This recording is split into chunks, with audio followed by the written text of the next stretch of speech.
नमस्कार दोस्तों, मैं हूं मनविंदर और मेरे चैनल पे आप सभी लोगों का बहुत स्वागत है।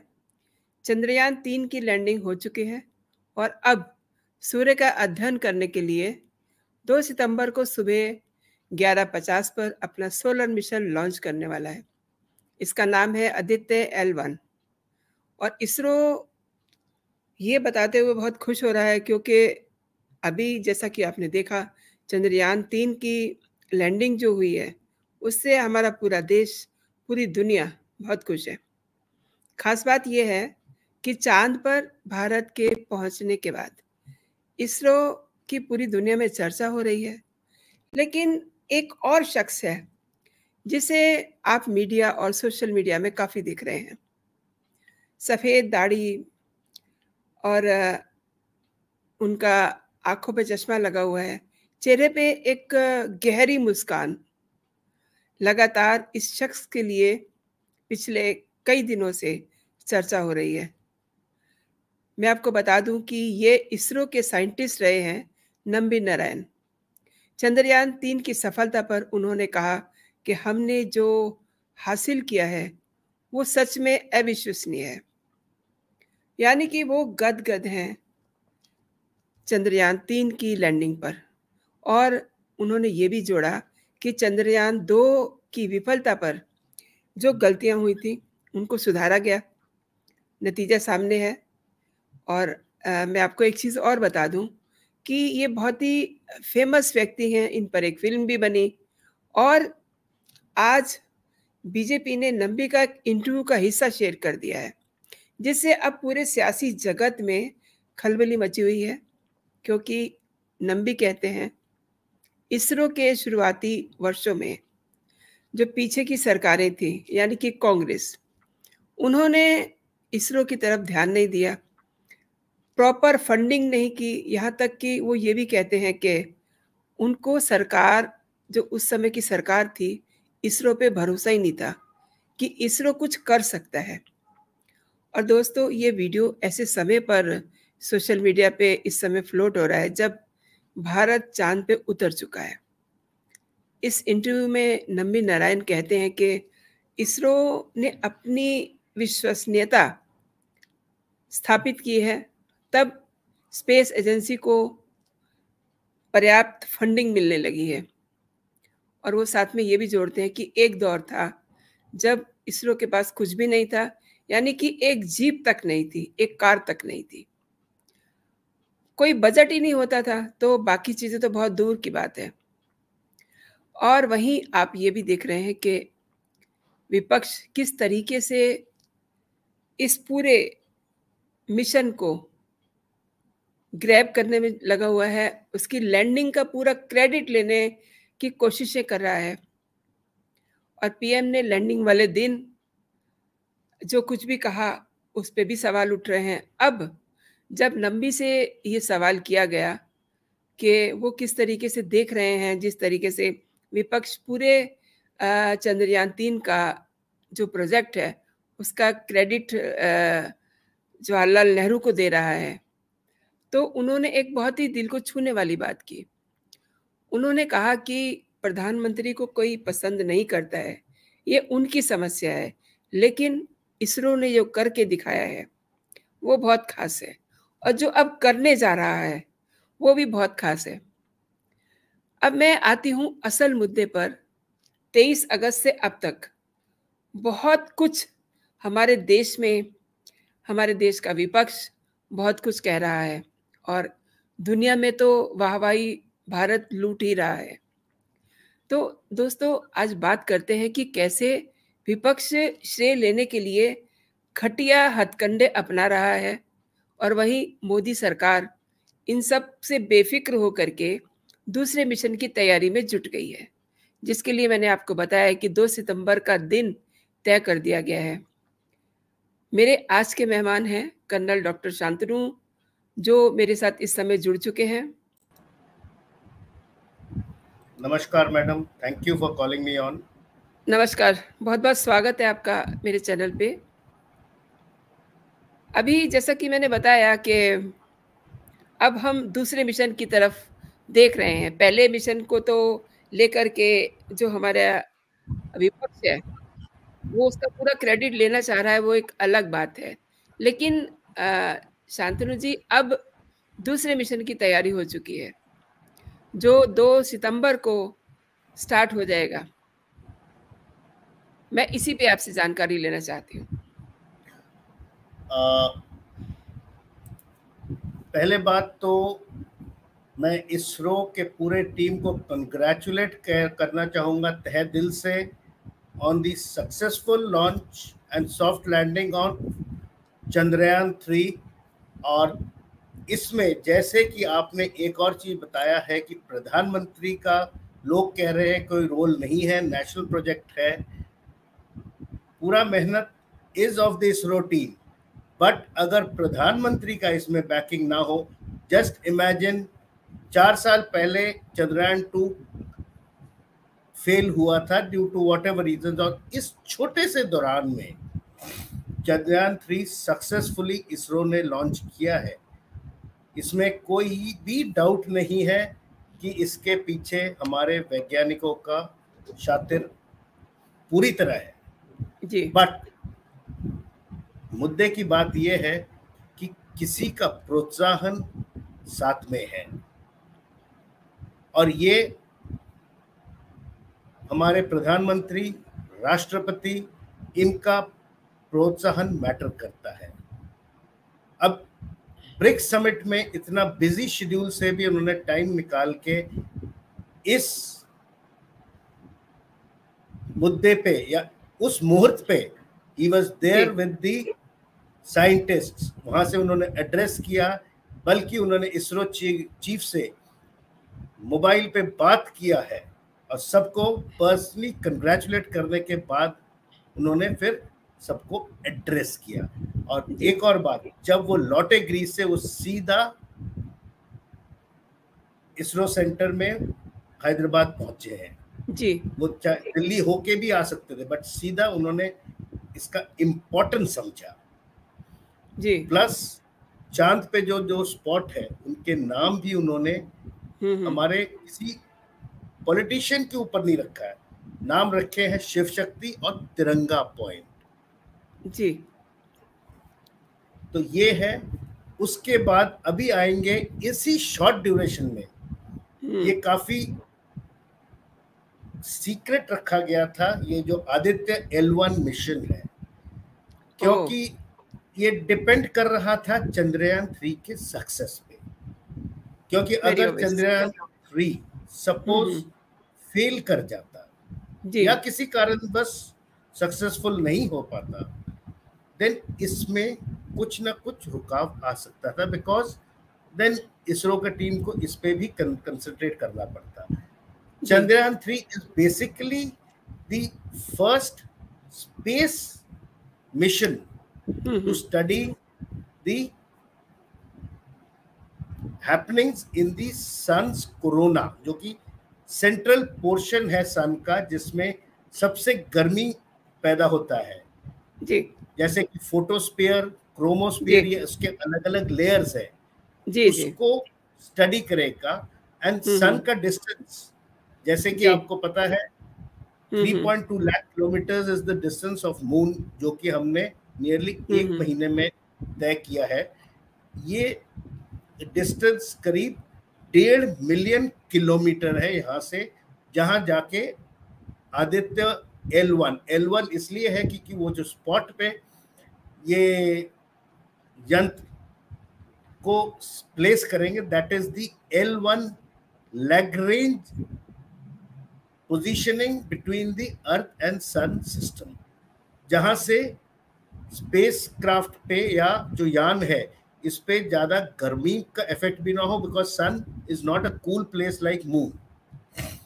सो ये भी ना खराब हो, क्योंकि ज्यादा हीट से उसमें जो पेलोड्स है खराब हो सकते हैं। तो वहां उस डिस्टेंस से सन के ऊपर के जो रिएक्शंस है उनको स्टडी किया जाएगा। सो इसके लिए अलग अलग सिस्टम्स में पेलोड्स हैं, जैसे कि L1 में देयर आर 4 पेलोड जो कि डायरेक्टली सन के अंदर के कोरोना को फोटोग्राफ करके स्टडी करेगा, and these are very sensitive equipments because sun पे photography is very difficult because the light is very bright. जी। देन अलग 7 और पेलोड्स है। पेलोड इसलिए कहा जाता है because they are different instruments and cameras. इसको ये स्टडी करेगा जो फोटोस्फीयर और क्रोमोस्फीयर है सन का। जी। एंड फाइनली है जो 3 और पेलोड्स हैं जो उसके सन के ऊपर जो पार्टिकुलर केमिकल रिएक्शंस हो रहा है in the range of the L1 लैग्रैंज, उसको स्टडी करेगा, तथा जो अदर चेंजेस होते हैं उसके इर्द गिर्द जी ये उसके डाटा को कलेक्ट करके हमारे पास जो इसरो कंट्रोल सेंटर में भेज के उस पर रिसर्च किया जाएगा। और इसमें एक और गर्व की बात यह है कि this will be one of the first missions which will be going up compared to the other advanced countries also. जैसे कि आपको पता है साउथ पोल पे चंद्रयान ने सबसे पहला लैंडिंग किया है और we are the country otherwise to land on moon, and south pole में फर्स्ट टाइम किसी देश ने अटेम्प्ट किया, पहले अटेम्प्ट में लैंड किया है। जैसे आपको पता है there was a range between Russian Luna 25 और हमारे चंद्रयान में, and we have won the race. Objective इस आदित्य L1 का बेसिकली है सन के आसपास के एटमॉस्फेयर को स्टडी करना, जी उसके इर्द गिर्द जो क्रोमोस्फेरिक एरिया है उसमें जो केमिकल रिएक्शंस है उसको स्टडी करना, और एनवायरनमेंट से उसका जो हीट पैदा हो रहा है उसका ट्रैवल कितना है और अदर प्लैनेट्स पे उसका इफेक्ट हो रहा है, तथा इसके जो वॉल्केनिक इरप्शंस होते हैं सन के ऊपर जी उसका डाटा कलेक्ट करके किस तरह के कह सकते हैं गैसेस पैदा हो रहे हैं ये स्टडी करना है। सो ये 4-5 मेन ऑब्जेक्टिव्स है आदित्य L1 का, सो दैट ये एक शुरुआत हो सके। और ये एक PSLV-3 रॉकेट से 2 सितंबर को करीब 11:15 बजे हमारे श्रीहरिकोटा लॉन्च सेंटर से लॉन्च किया जाएगा। सो this is basically little about the Aditya L1। और जैसे कि आपने नाम्बी नाम्बियार जी के विषय में बताया है, Nambi Narayan, sorry my fault, he was a scientist जिसको 2019 में पद्म भूषण से सम्मानित किया गया है, and he deserves it because he was working in the cryogenic section of this routine. और उस टाइम पे ये टेक्नोलॉजी अवेलेबल नहीं था because we were dependent on US and Russia for the cryogenic fuel and also the engine technology जी। और इनको frame किया गया था जो भी कारण से हो to demean him and get him down. और ये CBI के कोर्ट ने इनको खारिज कर दिया है कि इट वाज टोटली फ्रेम्ड। और जिस अफसर ने केरला इन्फोर्समेंट ED का फ्रेम किया था वो बाद में पकड़ा गया, उसके अगेंस्ट अलग कार्रवाई चल रहा है। And Nambi Narayan ji has been totally abolished from all his charges, and he has been given a compensation of 2,20,000 US dollars by the Kerala government because इनके ऊपर काफी मेंटल ट्रॉमा भी हुआ था, क्योंकि उस लेवल पे एक आदमी जिस पे ऐसा चार्ज लगा दिया गया हो, देश अमाउंटिंग टू देशद्रोही एस्पायनेज का चार्ज दिया था कि सेलिंग इसरो सीक्रेट्स, जो कि झूठ था। तो ये उस पे काफी डिफेम हो गए थे। तो he has been at least compensated by money.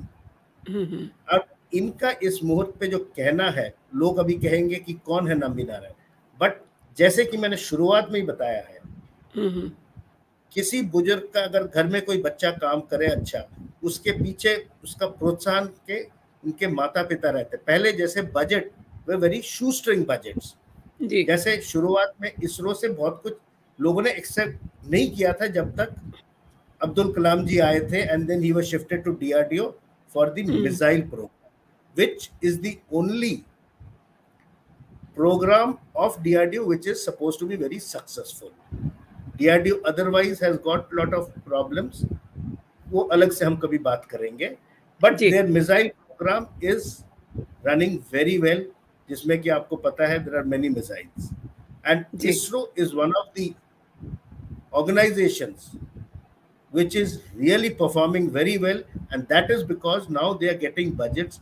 And एक और बहुत गर्व की बात ये है कि foreign countries including US are subscribing to our rockets going up, जैसे PSLV हो गया, SLV हो गया, GSLVs हो गए, इनमें इवन तक कि France, Germany, UK and USA के सैटेलाइट्स हम लोग लॉन्च कर रहे हैं, जिससे हमको रेवेन्यू डेवलप मिले, क्योंकि अगर हम उनका सैटेलाइट अंतरिक्ष में भेज रहे हैं तो we get revenue from them.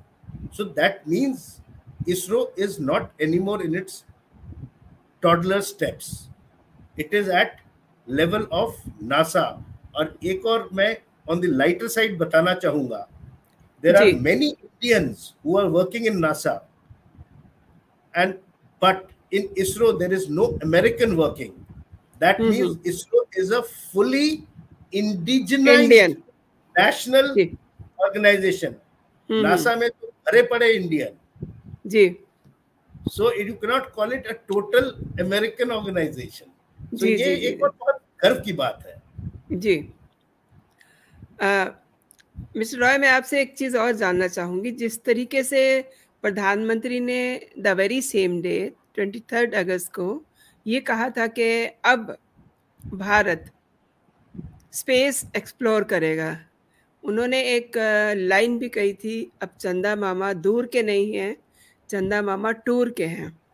It means आने वाले दिनों में भारत जो है विश्व की ताकत बनेगा.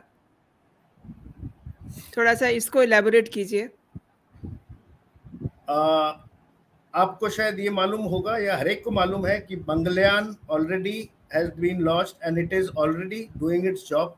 मार्स के फोटोग्राफ वगैरह भेज रहे हैं and it has a life which is still on. There are other projects like Gaganyaan, which is also in the offing, and I do not know exactly उसमें कितना काम हो चुका है.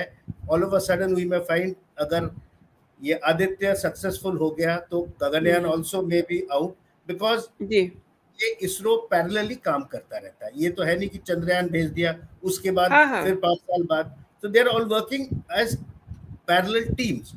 So already वीनस जो प्लैनेट है उसके तरफ भेजने के लिए काम ऑलरेडी चल रहा है.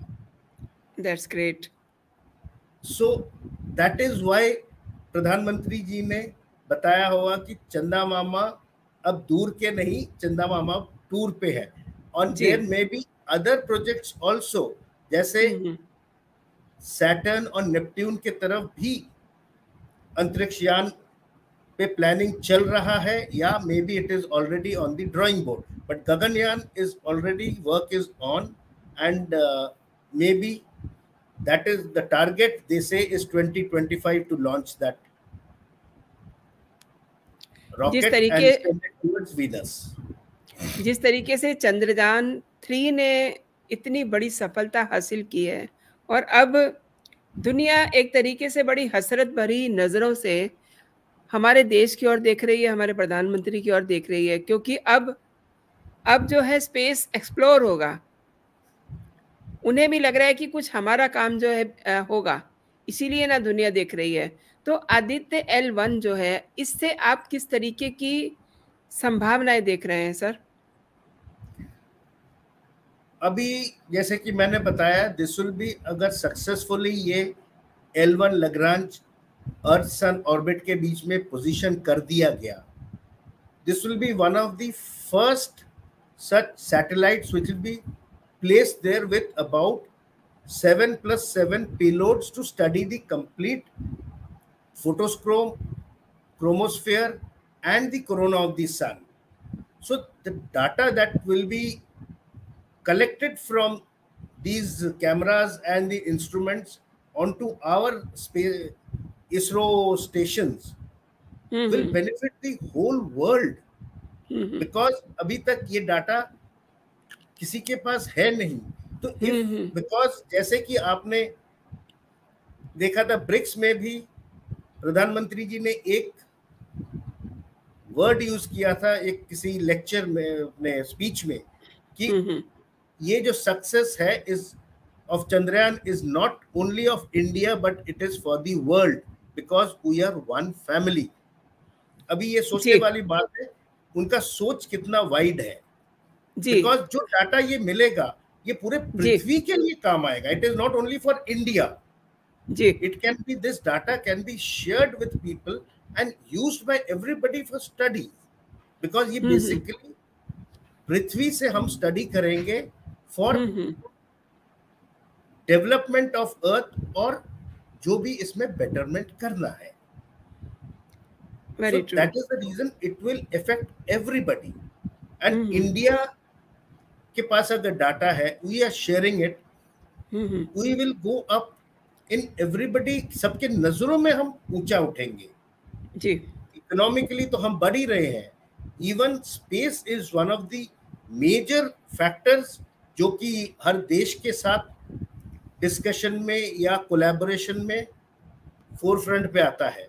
So we will be again a force to reckon with, because ये डाटा जब शेयर करेंगे तो इसके बदले में obviously people will look at us with importance and regard, and obviously हम अगर कुछ बोलेंगे तो तब people will be सुनने पे मजबूर होंगे, because obviously उनको पता होगा कि ये अगर भारत कुछ बोल रहा है तो इसमें दम है.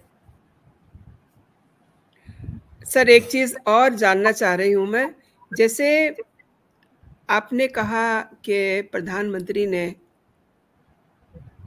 एक शब्द यूज किया कि इसका फायदा पूरी दुनिया को होगा. मैंने भी ये बात सुनी थी कि वो एक पूरे मतलब विश्व को अपना पूरा परिवार मानते हैं.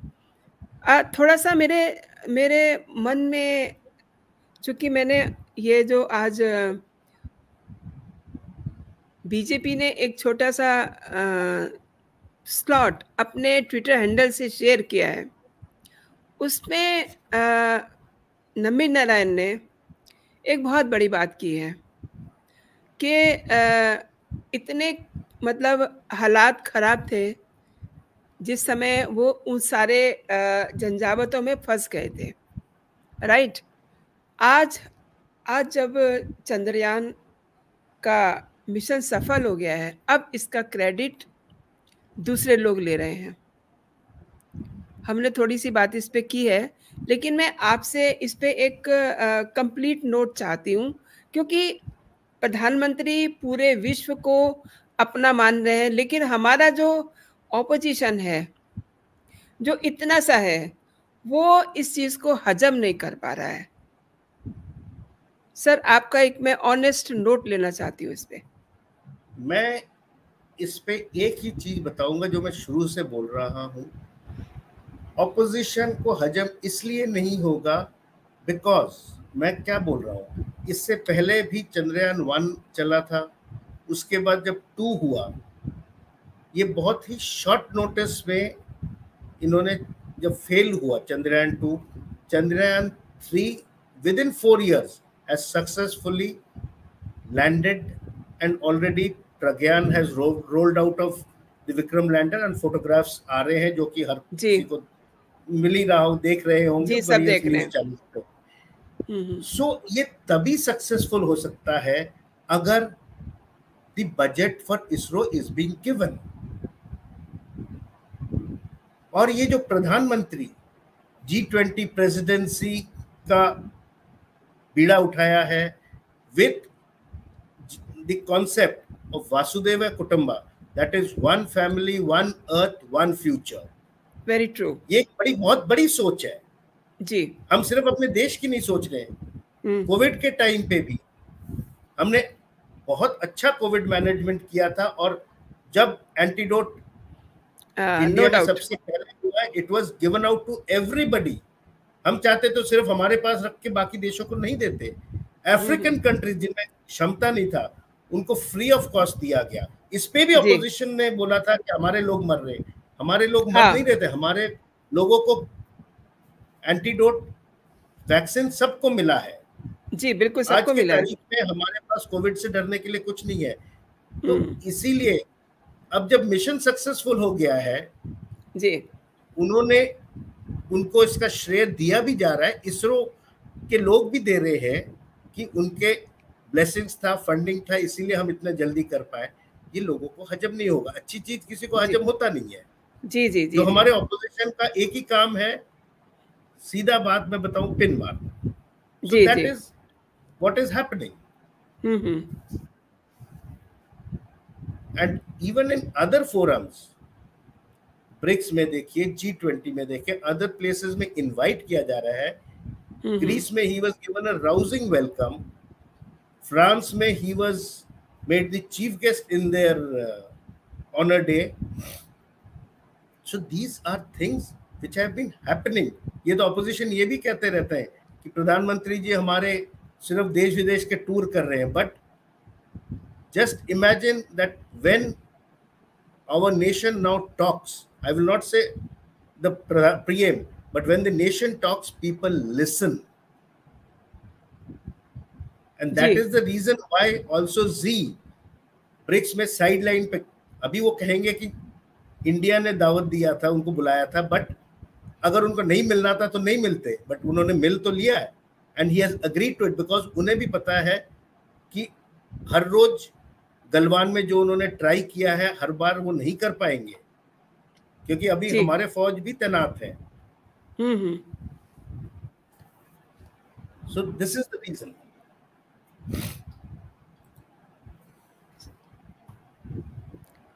शांतनु जी, आपने बहुत ही अच्छी जानकारी दी। बहुत बहुत शुक्रिया आपका मेरे शो के लिए समय निकालने के लिए और मेरे साथ जुड़ने के लिए। नमस्कार। Thank you madam.